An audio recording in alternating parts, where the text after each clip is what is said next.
Good morning, dear student. This is our second part of the lesson Electoral Politics, where we will start our new topic, and that is what makes an election democratic. Means ऐसी कौन सी बातें हैं जिससे हमारे जो Indian elections होते हैं वह डेमोक्रेटिक वे के साथ होंगे, मतलब जिसमें सभी लोगों को एक इलेक्शन में वोटिंग का राइट मिलेगा, अच्छी बातें होगी और इक्वलिटी के साथ इलेक्शन सक्सेसफुल होंगे। Elections can be held in many ways.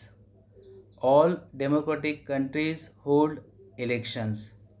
तो अलग अलग प्रकार से इलेक्शंस होते हैं और जितने भी डेमोक्रेटिक कंट्रीज़ है विश्व में वहाँ सभी जगह पर इलेक्शंस होते हैं।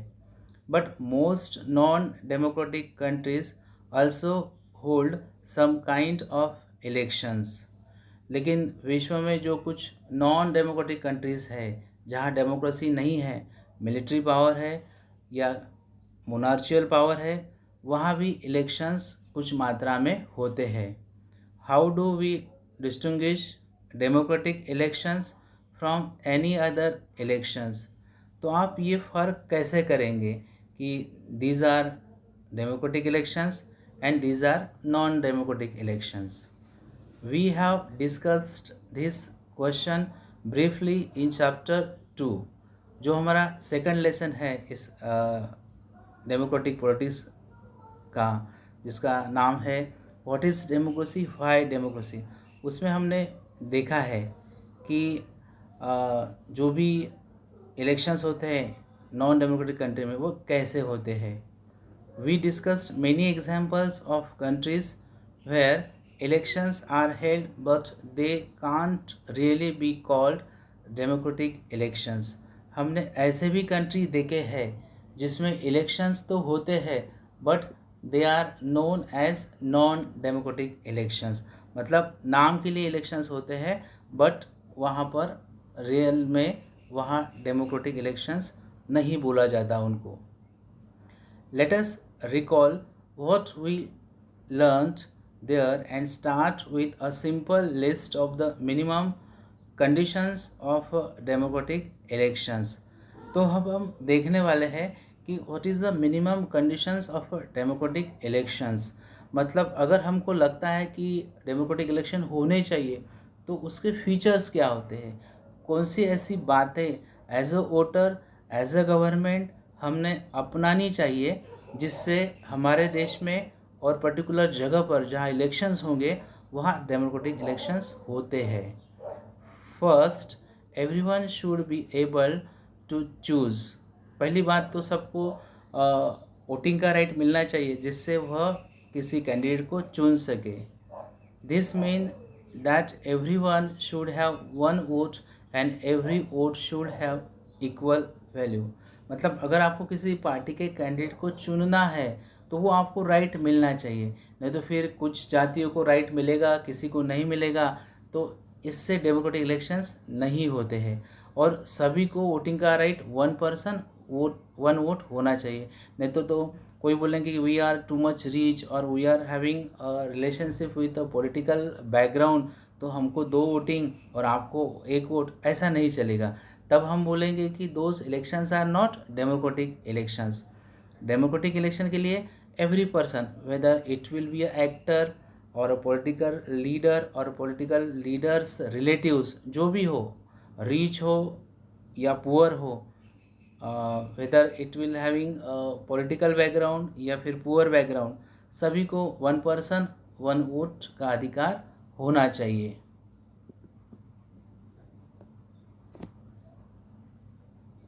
Second, there should be something to choose from। मतलब ऐसा कुछ एक सिस्टम चाहिए कि लोग किसी को ना किसी को चुन सके। Parties and candidate should be free to contest elections and should offer some real choice to the voters. जो पार्टियां होती है अलग अलग और कैंडिडेट्स होते हैं उस पार्टियों के जो इलेक्शन में खड़े होते हैं, should free to contest elections and should offer some real choice to the voters. मतलब कैंडिडेट को अलग अलग पार्टी के ज़रिए इलेक्शन में खड़े रहने का अधिकार मिलना चाहिए, और जो भी उनको अधिकार मिलता है तो उन्होंने एक रियल चॉइस, मतलब अगर कोई पार्टी उनको अपना कैंडिडेट बनाती है तो जीतने के बाद उन्होंने एक अच्छा कार्य करना चाहिए। Third, the choice should be offered at regular intervals. Elections must be held regularly after every few years. अब ये जो चॉइस मिलेगा वो कैंडिडेट को, वो आफ्टर एवरी फ्यू ईयर्स, मतलब elections must be held regularly after every few years, मतलब एक पर्टिकुलर पीरियड होना चाहिए। जैसे कि हमारे इंडिया में है लेजिस्लेटिव असेंबली के इलेक्शंस हो या फिर लोकसभा के इलेक्शंस हो, the candidate get minimum the period of 5 years. अगर ये ना होता तो क्या होता फिर, अगर एक ही कैंडिडेट 10-10 साल, 20-20 साल, 25-25 साल अगर काम करता एज ए एमएलए या एज ए एमपी, तो क्या होता, अगर किसी वोटर को, किसी कॉन्स्टिट्यूंसी के वोटर को वो कैंडिडेट अच्छा नहीं लगता तो उसको ही हमको सहन करना पड़ता या एडजस्ट करना पड़ता। इसलिए there is a time limit that is for 5 years, ताकि अगर कैंडिडेट हमको कुछ दिनों के बाद ख़राब लगे तो हमको उसे बदलने का अधिकार होना चाहिए। नेक्स्ट,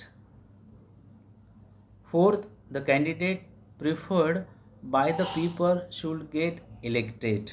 अब जो कैंडिडेट को लोग प्रिफर करते हैं that should be get elected, मतलब जो भी कॉन्स्टिट्यूंसी में वो कैंडिडेट खड़ा रहेगा उसको ज़्यादा से ज़्यादा वोट मिलने चाहिए, वो चुनकर आना चाहिए। Now see student, this is a topic that we are understanding what should be a minimum criteria for a democratic elections, मतलब डेमोक्रेटिक इलेक्शन होने के लिए क्या एटमोसफियर होना चाहिए। Question can come, how we can bring elections in a democratic way. अगर election democratic वे के साथ होने चाहिए ऐसा अगर हमको लगता है तो उसमें हमने कौन सी बातों को ध्यान रखना चाहिए।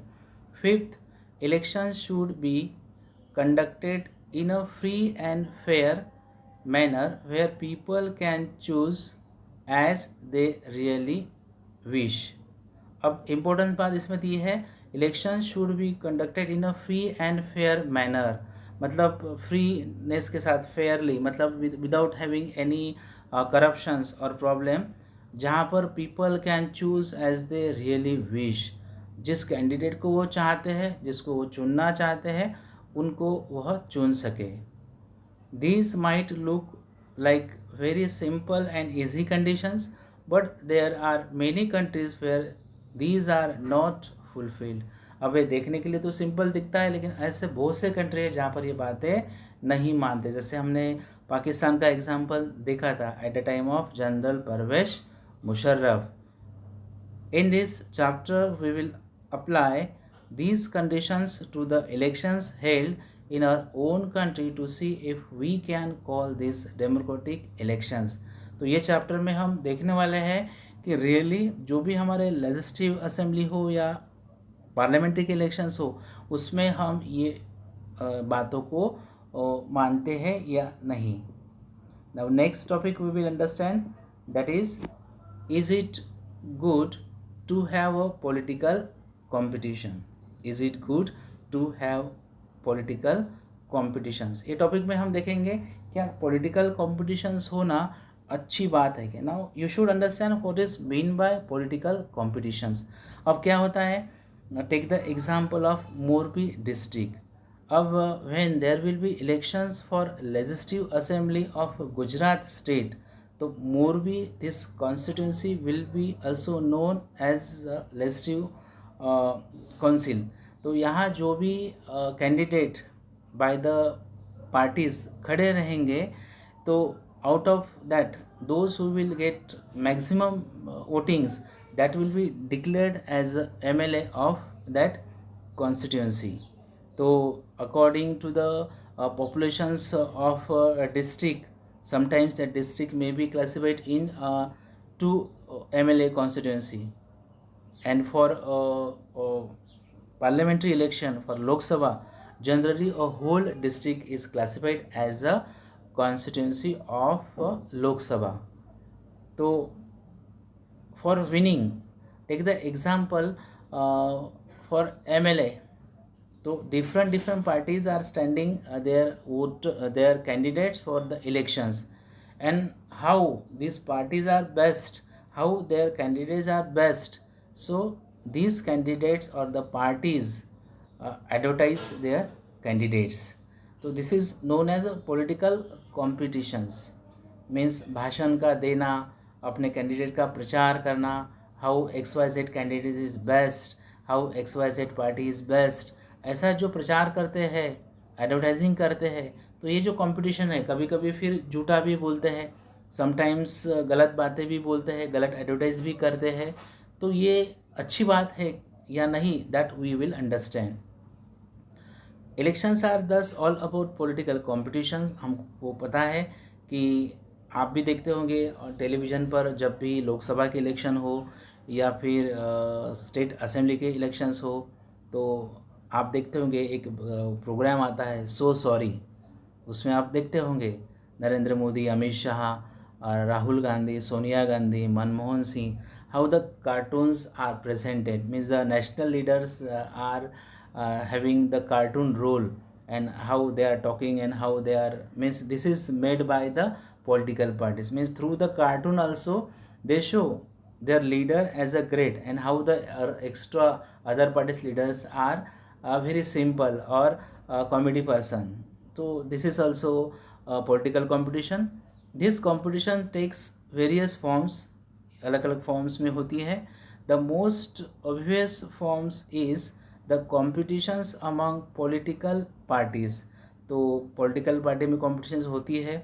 आपने देखा होगा last time when there were the elections for Lok Sabha, तो that time we are observing Sonia Gandhi, Amit Shah, that Narendra ji Modi, Rahul Gandhi, और different leader, how that comedy was done. Sometimes they are giving the speeches also. अलग अलग जगह पर उनकी सभाएँ होती है, अलग अलग शोज़, टीवी शोज़ होते हैं, जिसके ज़रिए they are means telling about themselves और their parties, if they are selected what type of work they will do. At the constituency level it takes the form of competitions among several candidates. अब आपको पता है अगर x Y Z constituency होता है, अगर मोरबी अगर एक कॉन्स्टिट्यूंसी है फॉर लेजिस्लेटिव असेंबली, तो यहाँ कांग्रेस का एक कैंडिडेट खड़ा हो रहेगा, बीजेपी का एक खड़ा रहेगा, अलग पार्टी का एक खड़ा रहेगा, और वो तीनों चारों जो भी अलग अलग पार्टी के कैंडिडेट इस कॉन्स्टिट्यूंसी में खड़े रहेंगे इलेक्शन के लिए, तो they will have their advertise, their parties will have their advertise, और जिसको ज़्यादा वोटिंग मिलेगा they will be declare as the MLA of that constituency.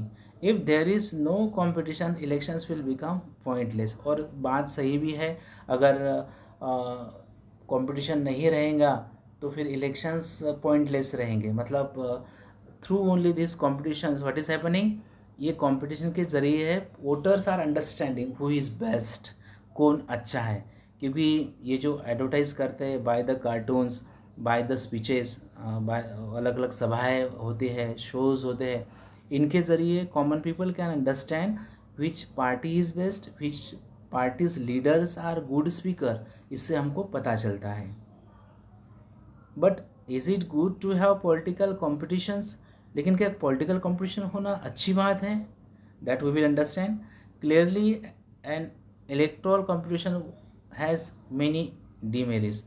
अभी इलेक्ट्रल जो कॉम्पिटिशन होती है उसके डीमेरिट्स ज़्यादा होते हैं, मतलब गलत बातें भी बहुत होते हैं। Question can come in examination, question can be asked what are the demerits of electoral competitions.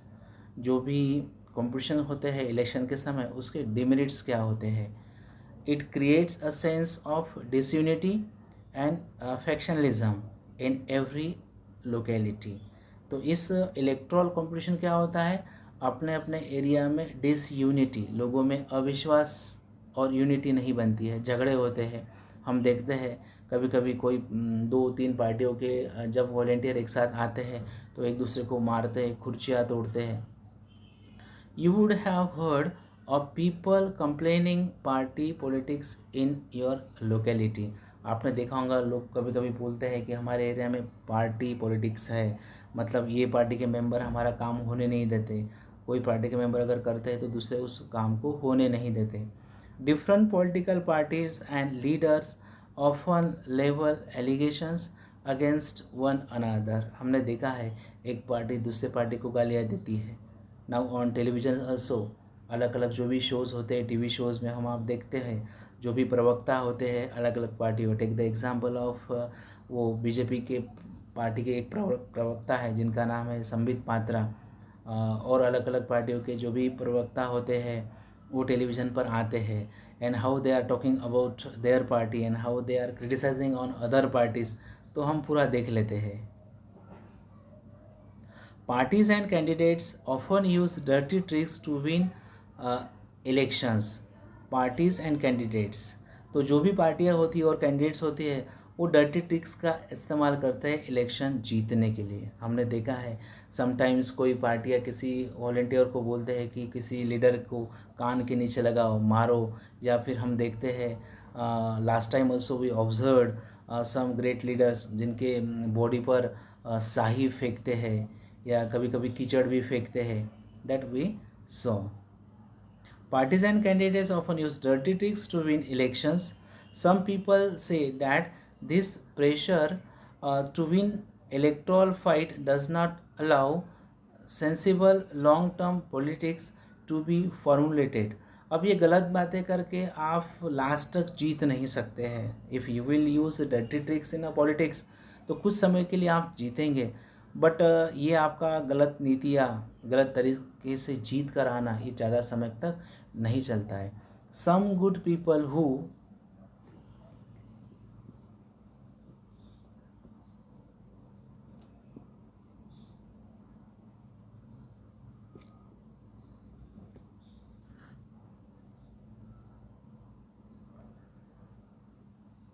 who may wish to serve the country do not enter this arena। तो कभी कभी क्या होता है समटाइम्स कुछ लीडर इतने अच्छे होते हैं but because of this dirty politics they don't want to come in this area in this politics. कुछ कुछ लोग अच्छे वक्ता होते हैं बट उनको ये ऐसा झूठ बोलना, करप्शन करना, मारना पीटना, गालियाँ देना, दे डोंट लाइक दिस। इसलिए अच्छे अच्छे इंटेलिजेंट लोग भी फिर इस because of party politics, because of dirty politics वो इलेक्शन से दूर रहते हैं। और हम सब देखते हैं फिर अच्छे लोग इलेक्शन में खड़े नहीं होते, लीडर नहीं बनते। They do not like the idea of being dragged into unhealthy competitions. ऐसे अच्छे लोगों को अच्छा नहीं लगता है कि ऐसे अनहेल्दी माहौल में एंट्री करना।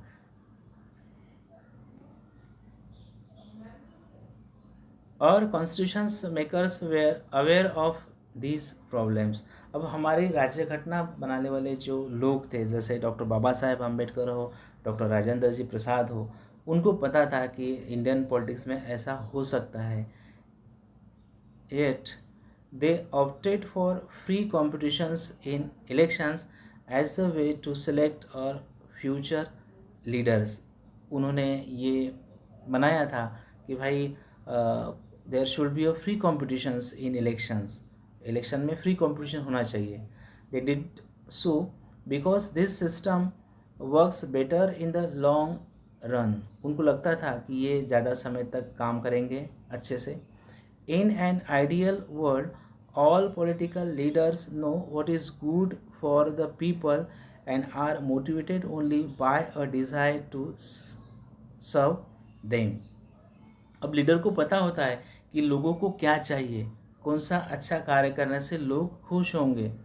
Political competitions is not necessary in such an ideal world, but that is not what happens in real life। Political competition is not necessary in such an ideal world। अब ये जो political competition होता है इसकी देखा जाए तो कुछ ज़रूरत नहीं होती है, बट फिर भी people are using dirty tricks to win the election. But that is what but that is not what happens in a real life। Political leaders all over the world, like all other professionals, are motivated by a desire to advance their political careers।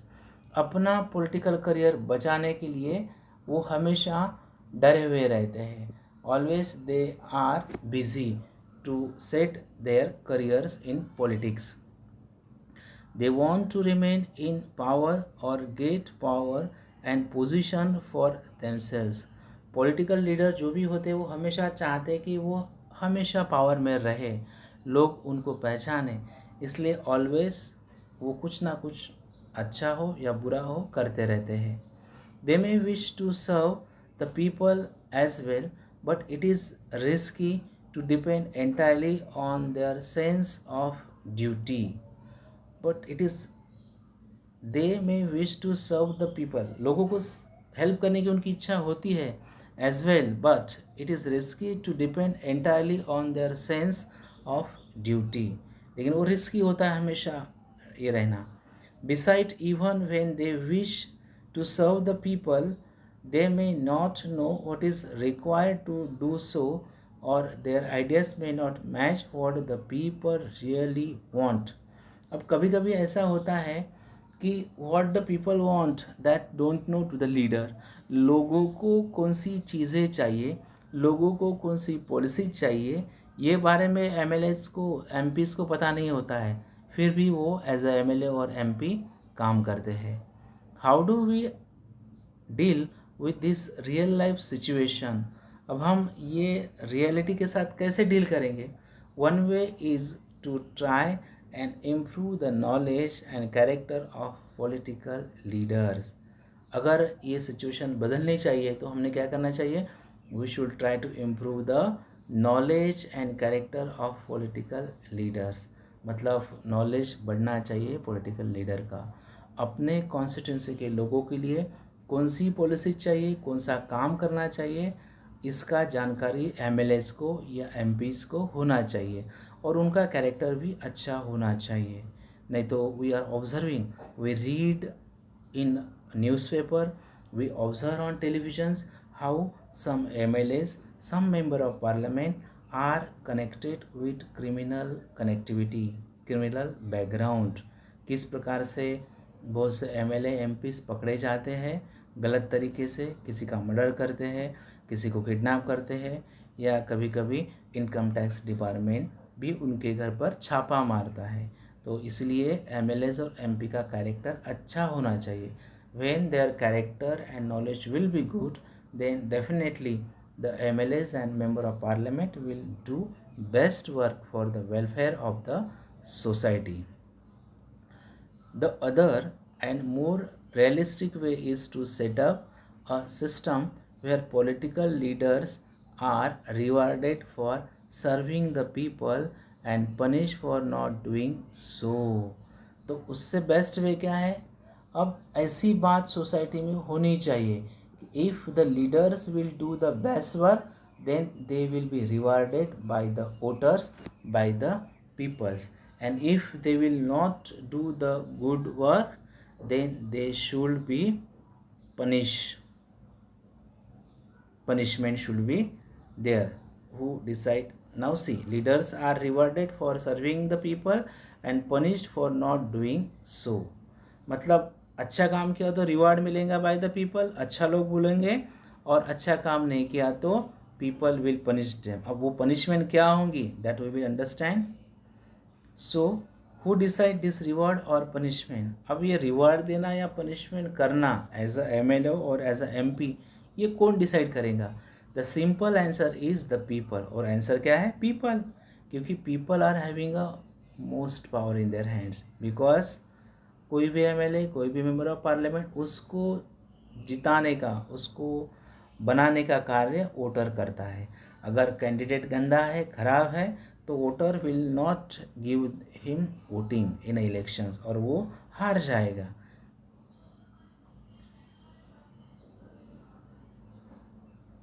The simple answer is the people. This is what electoral competitions does. तो electoral competition यही काम करता है. Regular electoral competition provides incentives to political parties and leaders. They know that if they raise issues that people want to be raised, their popularity and chances of victory will increase in the next elections.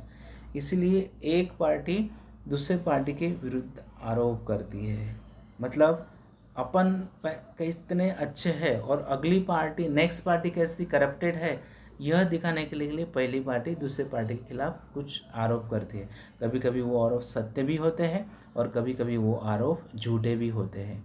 But if they fail to satisfy the voters with their work, they will not be able to win again. लेकिन कोई भी MLA और कोई भी member of parliament लोगों को satisfy नहीं करेंगे, लोगों का काम अच्छे से नहीं करेंगे, तो definitely voter will not elect those MLAs और एमपीज इन नेक्स्ट इलेक्शंस। तो this is the advantage of electoral competition. So if a political party is motivated only by desire to be in power, even then it will be forced to serve the people. अगर इसी प्रकार से कोई party ये इच्छा करती है कि they should be in power, this is a bit like the way market works. तो ये एक प्रकार से मार्केट जैसा ही होगा फिर। Even if a shopkeeper is interested only in his profit, he is forced to give good service to the customers. अगर कोई दुकानदार चाहता है कि उसके दुकान में ज़्यादा कस्टमर्स आए और उसको ज़्यादा प्रॉफिट हो, तो आपको पता है द बिहेवियर ऑफ ओनर और a shopkeeper should be very good with the customer. Same is the case of MLAs और member of parliament with the voters. क्योंकि आजकल के जो वोटर है they are knowledgeable, they are educated, वो newspaper पढ़ते हैं, टेलीविज़न को देखते हैं, और अगर झूठा कौन है सच्चा कौन है they all know. If he does not, the customer will go to some other shop. Example ले लो, आप किसी शॉप पर जाते हैं एज ए स्टूडेंट नोटबुक लेने के लिए या बुक्स लेने के लिए या स्टेशनरी लेने के लिए, और वहाँ का शॉपकीपर अगर रूडली बात करता है, ज़्यादा महंगी वो चीज़ें देता है, तो as a customer you compare the price of XYZ shop with other shop. तब अगर सही आपको लगा वही आप जाओगे। उसी प्रकार से कौन सा एमएलए, कौन से पार्टी का एमएलए या मेंबर ऑफ पार्लियामेंट कैसा है, उसका भी आइडियाज़ थ्रू द न्यूज़पेपर और televisions the voter is having. Similarly political competitions में cause divisions and some ugliness. Similarly, political competitions may cause divisions and some ugliness, but it finally helps to force political parties and leaders to serve the people. अब हमको पता है कि political competitions में cause division, political competition के कारण लोगों में दरारें आती है, कुछ अगलीनेस मतलब कुछ बुरी बातें भी उसमें है, but finally it helps to force political parties and leaders to serve the people. लेकिन पॉलिटिकल पार्टी को और लीडर को एक सेवा करने का चांस मिलता है और वो एक अच्छी तरह से सेवा करते हैं। सी दिस कार्टून, यहाँ पर कुछ कार्टून दिखाए गए हैं। See this cartoon, two people are here. Hindi में कुछ लिखा है, मेरे पास योजनाएं हैं, घोषणाएं हैं, वायदे हैं। Means these are the sentences of member of parliament MP और MLA at the time of elections, कि मेरे पास ये सब कुछ है। बाद में वोटर बोलता है मेरे पास वोट है, मतलब एज अ वोटर हमारे पास ज़्यादा पावर होता है। सामने वाला MLA या MP अगर इम्प्रॉपर है तो नेक्स्ट इलेक्शन में उसको घर पे बिठाना हमारे हाथ में है, वो अगर अच्छा है तो उसको जिता के लाना ये हमारे हाथ में है। Now next important topic we are going to understand, and that is what is our system of elections. What is our system of elections? Now coming to India as a democratic country, अब हम इसमें ये देखेंगे कि हमारा जो system है election का वो कैसा है। मीन्स कितने ईयर के बाद इलेक्शंस होते हैं, who declare the dates for elections, who conduct elections, who make a result of elections, ये सब हम इसमें देखेंगे. Dear student, this is very important lesson, not only for passing in examination, but in future if you will become the MLA or MP of Gujarat or India, if you want to go in Lok Sabha as a member of parliament, or if you want to become a chief minister of Gujarat or MLA of Gujarat, so you should know the knowledge, because nowadays careers are changing a lot. Political is also good career. इसमें भी आप as MLA, as MP, prime minister या फिर सांसद बन सकते हैं. Now what is our system of elections. अब इलेक्शन सिस्टम हम इंडिया में देखेंगे. Can we say that Indian elections are democratic. क्या हम इंडियन इलेक्शन को डेमोक्रेटिक बोलेंगे? अब आगे हम देखेंगे. To answer this question let us take a look how elections are held in India. अब इंडिया में इलेक्शन डेमोक्रेटिक है या नहीं है, इसके लिए हमको हमारा इलेक्शन प्रोसेस देखना होगा. Lok Sabha and Vidhan Sabha, that is assembly. Legislative assembly मतलब विधानसभा, और लोकसभा पार्लियामेंट का एक पार्ट है. Now Lok Sabha and Vidhan Sabha elections are held regular after every 5 years. आपको पता है हर राज्य के विधानसभा के इलेक्शंस और पूरी भारत के लिए जो लोकसभा के इलेक्शंस होते हैं वह हर 5 साल के बाद होते हैं. After 5 years the term of all the elected representatives comes to an end. मतलब 5 साल जिस पार्टी ने राज किया, सत्ता भोगा, आफ्टर 5 years के बाद वो चला जाती है और जो नई पार्टी जीत कर आई है वो सरकार बनाती है. द लोकसभा और विधानसभा स्टैंड्स डिसॉल्व्स. मतलब नया लोकसभा या इलेक्शन, विधानसभा का इलेक्शन होने के बाद पहला डिसॉल्व होता है. Elections are held in all constituencies at the same time, either on the same day और within a few days. तो जनरल इलेक्शन जब होते हैं इंडिया में, पूरे इंडिया में एक ही डेट को होते हैं या थोड़ा बहुत डेट आगे पीछे होती है. Same with the legislative assembly election. This is called a general election, जिसको जनरल इलेक्शन बोलते हैं.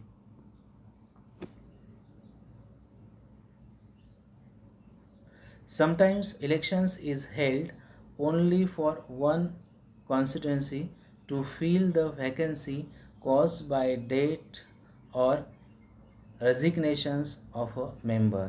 अब this is very important topic. कभी कभी क्या होता है, sometimes elections is held only for one constituency. कभी कभी एक ही कॉन्स्टिट्यूंसी के लिए, मतलब take the example of Gujarat state. तो गुजरात स्टेट में अगर मोरबी ले लो या फिर सोमनाथ ले लो, कोई कॉन्स्टिट्यूंसी होगी तो वहाँ एक ही सीट के लिए इलेक्शंस होगा उस कॉन्स्टिट्यूंसी के लिए. तो वो हो सकता है कि वहाँ का जो MLA होगा उसने रिज़ाइन दिया होगा अपने पद से, या फिर उसका डेथ हुआ होगा. तो मृत्यु होने के कारण या उस पार्टी से जीता हुआ कैंडिडेट जब अपना रिज़ाइन देता है उस पार्टी से, तब उस पद जो वैकेंट होता है उसके लिए एक इलेक्शंस होता है.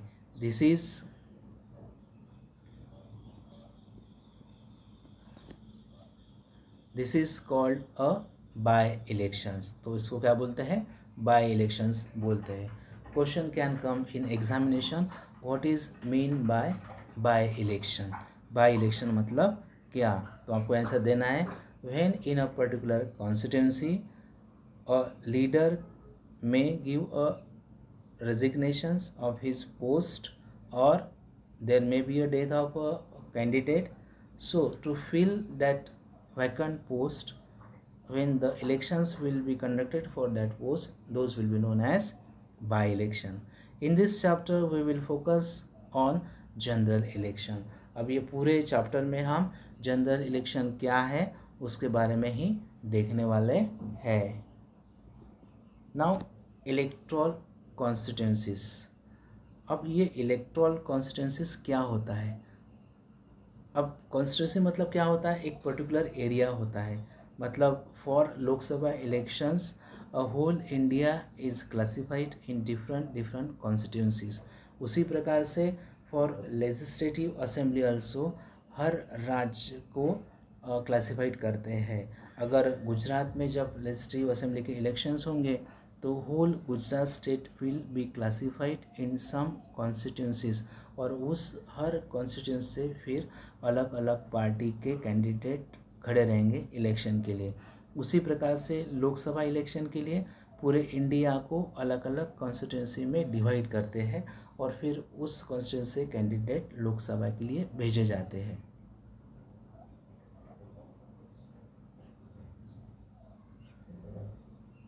You read about the people of Haryana electing 90 MLA। Starting में हमने देखा कि हरियाणा के लोगों ने लेजिस्लेटिव असेंबली के लिए 90 MLA को चुना था। You may have wondered how they did that. तो आप सरप्राइज होंगे उन्होंने कैसे किया। Did every person in Haryana vote for all 90 MLA। क्या वो 90 MLA के लिए हर हिमाचल मतलब हरियाणा के लोगों ने वोटिंग किया था। You perhaps know that is not the case. ऐसा नहीं होता है। In our country we follow an area based system of representation.